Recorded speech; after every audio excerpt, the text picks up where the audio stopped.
135 సినిమాల్లో నువ్వు దాదాపుగా ఒక 20 ఏళ్ళు హీరోగా నిలబడ్డావు. అవును, 20 years నాకు తెలిసి. మళ్ళీ నీకు బోయపాటి సినిమా వచ్చే వరకు మధ్యలో ఒక సైలెంట్ గ్యాప్. నువ్వు సినిమాలు చేస్తున్నా కూడా సక్సెస్ లేని సినిమాలు. సక్సెస్ ఇప్పుడు నేను హీరోగా దాని తర్వాత మహాత్మాతో చాలా చేశా, దగ్గర దగ్గర 25 ఫిలిమ్స్ వరకు హీరోగా కంటిన్యూ చేశా. బట్ ఏది సక్సెస్ లేదు. కారణం ఏంటి? I don't know. కొంతమంది టైం బాగాలేదు అంటున్నాడు. అఫ్ కోర్స్, మరి ఇంకేదో సైన్స్ ఎండ్ అయిపోయింది, ఫిలాసఫీ ప్రారంభమవుతుంది. ఆ టైంలో సరే పని సెలెక్ట్ చేసుకున్నాం. బట్ అంటే ఒకటిలేండి, నేను అనుకోవడం ఏంటంటే యంగ్స్టర్స్ రావడం స్టార్ట్ అయిపోయిన తర్వాత యంగ్ బ్యాచ్ అంతా వస్తున్నారు కదా, మెల్లగా డెఫినెట్ నేనే కాదు, ఏ హీరో అయినా కొంతకాలం అయిన తర్వాత మెల్లగా ఫేడ్ అవుట్ అవ్వడం జరుగుతూ ఉంటుంది. కామన్. ఒక చిరంజీవి గారికి బాలకృష్ణ గారికి వాళ్ళకి కొన్ని తప్ప అదేంటంటే భయంకరంగా ఇమేజ్ ఉంది కాబట్టి, వాళ్ళకి ఫ్యాన్ ఫాలోయింగ్ భయంకరంగా ఉంది కాబట్టి వాళ్ళు సస్టైన్ డెఫినెట్గా అవుతారు. ఎక్కువ ఫ్యాన్ బేస్డ్ మనకు ఓపెనింగ్ రాగా మన సినిమా అప్పట్లో ఎలా ఉండేదంటే, ఫ్రాంక్గా మాట్లాడుకుంటే సినిమా బాగుంటేనే సినిమాకి వచ్చేవాళ్ళు. ఓపెనింగ్లో కొట్టేసేసి అంత సీన్ లేదు. లేడీస్ ఫ్యాన్స్ అంతా సినిమా బాగుంది అనుకుంటే మెల్లగా అలా పెరుగుతూ వచ్చేది. ఇప్పుడు ఈ మధ్యకాలంలో అలా లేదు. ఫస్ట్ డేనే సినిమా బాగోలేకపోతే 4వ రోజుల్లో తీసేస్తున్నారు. 4వ రోజు మధ్యాహ్నానికే ఉంటున్నా. సినిమా బాగోలేదని టాక్ వస్తే అసలు రావట్లేదు జనం. అలా అయిపోయింది. బట్ ఎనీవే, నేను ఫస్ట్లో అయితే నేను ఎలా ఇండస్ట్రీలో నిలబడాలి అని అనుకున్నాను, నిలబడతానే ఉన్నా.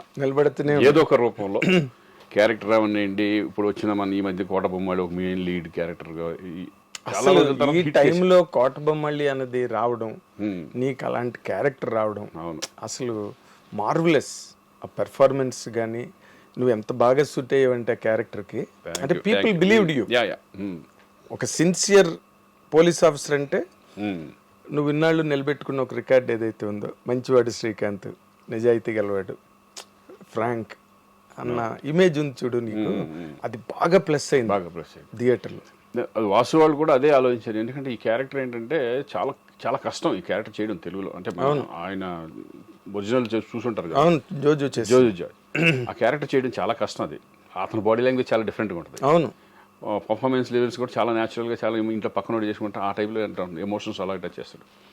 ఫస్ట్ నేను అనుకున్నాను ఆ క్యారెక్టర్ ఎంతవరకు మనం న్యాయం చేయగలం అనుకున్నాను. వాళ్ళు ఏమన్నారంటే ఆ ఫేస్లో సెంటిమెంట్ పండించగలగాలి, ఎమోషన్ ఉండాలి, అన్ని రకాలుగా ఉంటే కనుక న్యాచురల్గా చేసుకుంటూ వెళ్ళిపోవాలి అనే పద్ధతిలో అనుకున్నాం. అతను ఇమిటేట్ చేయడం, వాసు నేను డిస్కస్ చేసుకున్నప్పుడు ఏంటంటే మన పద్ధతిలో మనం వెళ్ళిపోదాం. నేను వాళ్ళని ఇమిటేట్ చేసి ఇప్పుడు యాజ్ ఇట్ ఈజ్ దింపాలంటే ప్రతి సీన్ చేసుకుని చేయాలి. బట్ దానికి దీనికి చాలా మార్పులు ఉన్నాయి, బాగా మార్పులు ఉన్నాయి. ఎందుకంటే నా రూట్లో నేను చేసుకుంటూ వెళ్ళిపోయాను అంతే. దానికి కష్టపడింది కూడా లేదు. ఆ ఫీలింగ్స్ డైరెక్టర్ ఏం చెప్తే అది, అంటే నీకు కష్టపడడానికి ఏముంది, ఇన్ని సినిమాలు చేసి ఇన్ని వేరియేషన్స్ క్యారెక్టర్ అర్థం చేసుకుంటే చాలు అంతే. అది నువ్వు ఎమోషన్స్, క్యారెక్టర్లో ఉన్న ఎమోషన్ అర్థం చేసుకున్నావంటే. అవును, అసలు ఆ లాస్ట్ సీన్ ఉందే, నాకు ఈ ఉద్యోగం కాకి బట్టలు ఇచ్చింది కానీ కుటుంబాన్ని దూరం చేసింది. ఆ డైలాగు నిజంగా అసలు థియేటర్లో క్లాప్స్, ఆ థియేటర్ దగ్గర సీన్స్ బాగా ఎమోషన్ బాగా టచ్ చేస్తుంది. అంటే కామన్ పోలీసు ఎంత స్ట్రగుల్ పడుతున్నాడు నిజంగా. ఒక మామూలు మిడిల్ క్లాస్ లాగానేగా అంతే పోలీస్ అంటే. పెద్ద రేంజ్లో ఉన్నవాళ్ళు దట్ ఈస్ కొంచెం డిఫరెంట్గా ఉంటుంది. ఒక పోలీస్ అనే అతను ఇప్పుడు మనం మిడిల్ క్లాస్ పీపుల్ ఎలా ఉంటారో ఆ టైప్ ఆఫ్ అనుకోవాలి మనం. అంతే, వాళ్ళ స్ట్రగుల్స్ వాళ్ళకు ఉంటాయి. అయ్యో, వాళ్ళు మనుషులే కదా. ఇప్పుడు అందులో అక్కడ కనిపించింది అదే, ఒక పోలీస్ ఆఫీసర్, పోలీస్ డిపార్ట్మెంట్ లో ఉన్నవాడు బయటకు వచ్చి అంతమందిని కమెంట్ చేసి భయపెట్టేవాడు. జీవితంలో ఎంత సున్నితమైన అంశాలు మనిషిని చంపేసే కదా ఆఖరిని. కూతురు అన్నమాటకేగా చచ్చిపోయాడు. Believed it people. నువ్వు హ్యాంగ్ చేసుకున్న సీను థియేటర్లో పిన్ డ్రాప్ సైలెన్స్. ఆ సీన్ దగ్గర షాక్. అంటే నాకు ఫోన్ చేసి తట్టుకోలేకపోయా, ఏంటి అట్లా సడన్గా చేసేసుకుని అంటే కథ. కొంతమంది బాగా ఫ్రెండ్స్ ఉంటారు కదా, వాళ్ళు షాక్లోనే ఉన్నారు అంతా, మొత్తం ఏంటి ఇది ఆ టైప్లో. అదేలే, అంటే బేసిక్గా మొత్తం సినిమాలోనే నీ క్యారెక్టర్ కనుక ఏమాత్రం మొన్న కూడా నేను ప్రెస్ మీట్లో అదే చెప్పా, మెయిన్ క్యారెక్టర్ అదే కదా, మెయిన్ క్యారెక్టర్ హీరో. అక్కడ ఏమాత్రం తేడా వచ్చినా ఆ క్యారెక్టర్ని ఆడియన్స్ డ్రైవ్ చేసుకుంటూ వెళ్ళలేకపోయారంటే, కనెక్ట్ అవ్వలేదంటే పోయేది సినిమా. ఎస్, ఎస్, చాలా నాకు నష్టమే ఒకవేళ ఎంత తేడా వస్తే. అంతే కదా. ఇప్పుడు ఇందాక నువ్వు మహాత్మా గురించి చెప్పావు కదా, ఇప్పుడు నీ సినిమా నీ కెరీర్ లో డిజాస్టర్స్ హిట్లు ఎన్ని ఉన్నాయో డిజాస్టర్స్ అన్ని ఉన్నాయి, టు బి వెరీ ఆనెస్ట్. అవును కదా. లక్కీగా ఏంటంటే నేను యాక్టర్గా నేను ఎప్పుడు ఫెయిల్ అనుకుంటున్నాను నేనైతే. ఎస్, యాక్టర్గా ఎక్కడ కూడా నాకు మైనస్ అనేది పడలా దేవుడి దయ వల్ల లక్కీగా. సినిమా పోయినా సినిమా మీద వెళ్ళిపోయేది, కానీ శ్రీకాంత్ బాగా చేయలేదని రాలేదు. శ్రీకాంత్ బాగా చేయలేదు, నీకు 2 కాసేయి. నీ పెర్ఫార్మెన్స్ సినిమాలో నీ క్యారెక్టర్ వర్క్ ఒకటైతే, ఇండస్ట్రీలో నీ ఒరిజినల్ క్యారెక్టర్ ఏదైతే ఉందో అది కేస్ స్టడీ.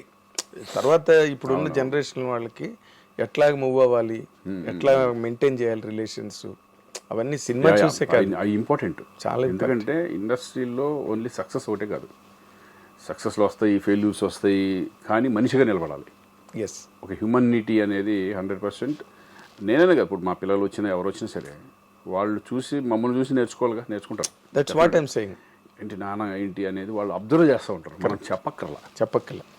వాళ్ళ బయట వాళ్ళు చెప్పే విధానం కానీ, నా గురించి చెప్పే విధానం కానీ, నా గురించి అంటే ఇప్పుడు చిరంజీవి గారు ఎవరు పెద్ద పెద్దోళ్ళు ఉంటారు, మాకు సీనియర్స్ ఉంటారు, వాళ్ళని చూసి నేర్చుకునే మేము చాలా ఉంటాయి కదా. అవును. అలాగే మా పిల్లలు కానీ వీళ్ళు కానీ మనల్ని అబ్జర్వ్ చేస్తా వాళ్ళు పెరిగే విధానం కానీ, వాళ్ళు ఎలా ఉండాలి ఇండస్ట్రీలో, ఎవరితో ఎలా మాట్లాడాలి ఏంటి అనే, ఎక్కువ అనవసరమైన జోలికి వెళ్ళొద్దు.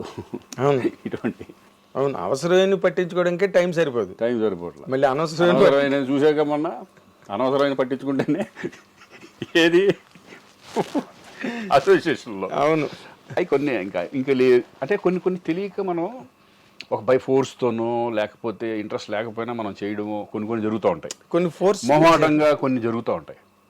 తర్వాత ఓవర్కమ్ అయ్యి దాని నుంచి బయటకు రావడం అనేది చాలా సుఖం. అవును, ఏ విషయంలో అయినా సరే, ఓన్లీ ఆ విషయంలో కాదు, ఏ విషయంలో అయినా సరే మనం చేసిన నిజంగా తప్పు వద్దురా బాబు, ఇది చాలా మిస్టేక్ చేసిన దాంట్లోకి వెళ్ళి ఈ టైప్లో మనం వెనక్కి వచ్చేయడం బెటర్. ఎగ్జాక్ట్లీ.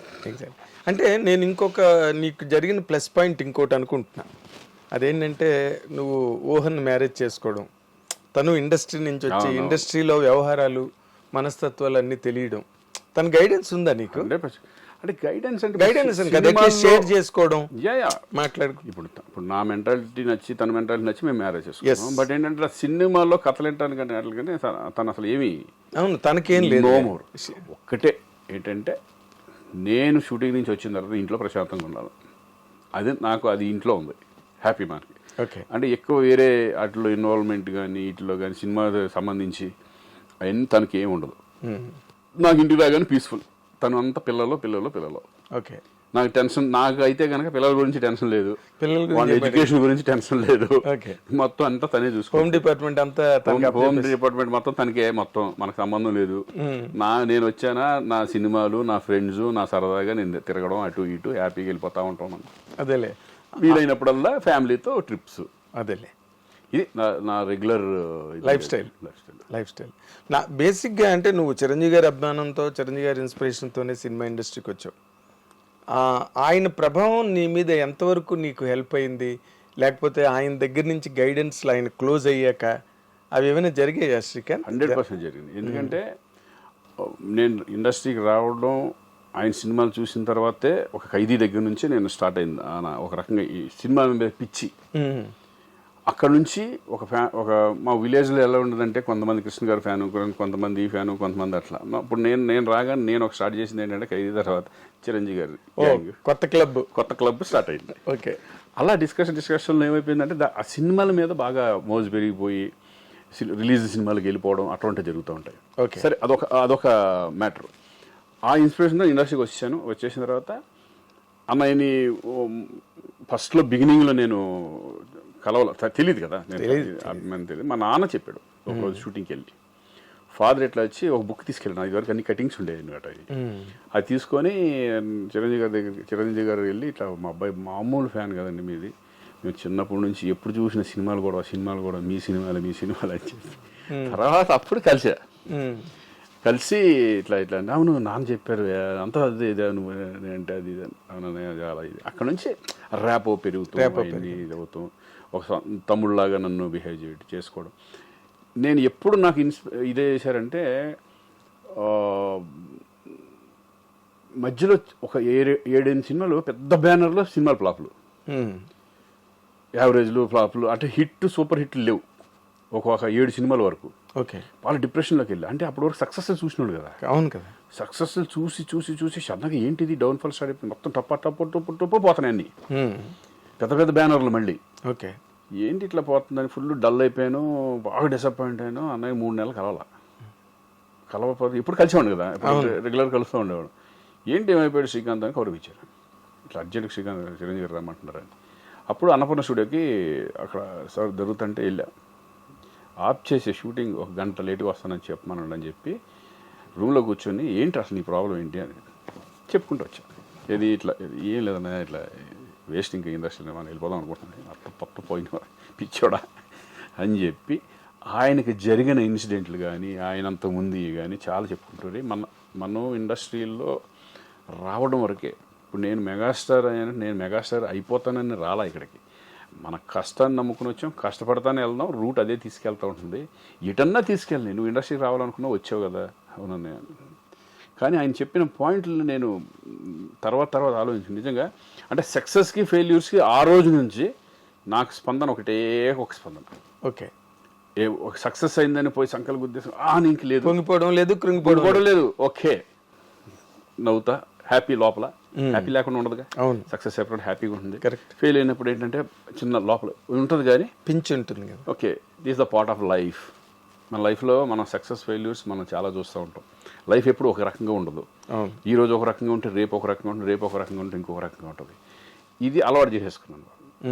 అది మాత్రం ఆయన గైడెన్స్ మాత్రం అది ఒక లైఫ్కి సంబంధించిన గైడెన్స్. అది general not only cinema general life ఇలా ఉంటుంది అనేది ఆయన ఎంత అవగాహన చేసుకుని, అదే ఆయనకి ఎంత నాలెడ్జ్ ఉంటే అలా చెప్పగలరు. అవును.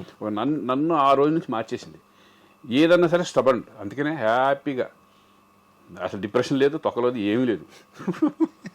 పోతా ఉంటామే, పోతుంది. అంతే కదా. ఇప్పుడు మనం ఉన్న రోజులు హ్యాపీగా ఉండటమే కావాలి. ఎగ్జాక్ట్లీ.